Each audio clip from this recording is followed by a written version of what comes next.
के बचपन की अनसुनी कहानियां, संघर्ष, साहस और रहस्य।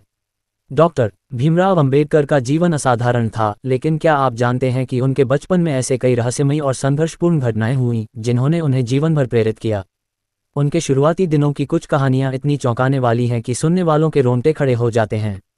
आइए उनके बचपन के उन रहस्यमयी और प्रेरणादायक पलों को जानें जिन्होंने एक सामान्य बालक को भारत का संविधान निर्माता बना दिया।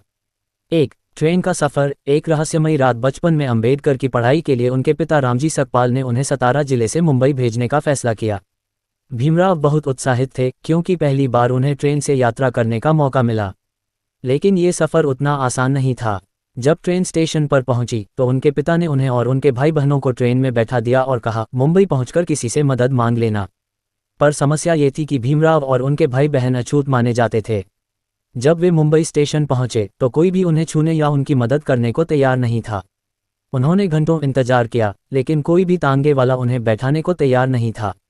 तभी एक अजनबी ने आकर कहा, तुम्हें कोई भी हाथ नहीं लगाएगा, लेकिन अगर तुम मेरे बताए रास्ते पर चलो तो तुम्हें कोई दिक्कत नहीं होगी। भीमराव ने डरते डरते उस आदमी की बात मानी। उसने उन्हें अलग रास्ते से ले जाकर स्कूल तक पहुंचाया। पर जब वे स्कूल पहुंचे और पलट कर देखा तो वह आदमी गायब हो चुका था। कौन था वह? क्या वह सिर्फ एक मददगार था या कोई और? ये सवाल भीमराव के मन में हमेशा बना रहा। 2. प्यास और अपमान। कुएं का रहस्य। भीमराव बचपन में बहुत जिज्ञासु थे और हमेशा नए नए सवाल पूछा करते थे। लेकिन एक दिन उनके साथ कुछ ऐसा हुआ जिसने उनके जीवन को पूरी तरह बदल दिया। गर्मियों के दिनों में स्कूल में उन्हें बहुत प्यास लगी। उन्होंने देखा कि अन्य बच्चे कुएं से पानी पी रहे थे। जब भीमराव ने भी पानी पीने की कोशिश की तो एक लड़का चिल्लाया, अरे, अछूत पानी को गंदा कर देगा। उनकी प्यास से ज्यादा उन्हें इस अपमान ने तकलीफ दी। वह चुपचाप बैठ गए। लेकिन अगले दिन उन्होंने कुछ अलग करने की ठानी। रात के अंधेरे में जब पूरा गांव सो रहा था, भीमराव अकेले ही कुएं की तरफ गए। उन्होंने अपने छोटे हाथों से रस्सी खींचने की कोशिश की, लेकिन सफल नहीं हो पाए। तभी अचानक कुएं से पानी छलकने की आवाज आई। उन्होंने देखा कि बाल्टी खुद ही ऊपर आ रही थी। डर के बावजूद उन्होंने जल्दी से पानी पिया और भाग गए। अगले दिन गांव में खबर फैल गई कि रात को कुएं से कोई पानी खींचने की कोशिश कर रहा था, लेकिन कोई दिखाई नहीं दिया। क्या ये सिर्फ एक संयोग था, या फिर भीमराव की आस्था इतनी मजबूत थी कि खुद प्रकृति ने उनकी मदद की?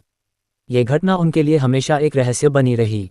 3. मिट्टी की किताब। स्कूल में एक अनोखी घटना। भीमराव को पढ़ाई से बहुत लगाव था, लेकिन स्कूल में उन्हें एक कोने में बैठाया जाता था और अध्यापक भी उन पर ध्यान नहीं देते थे।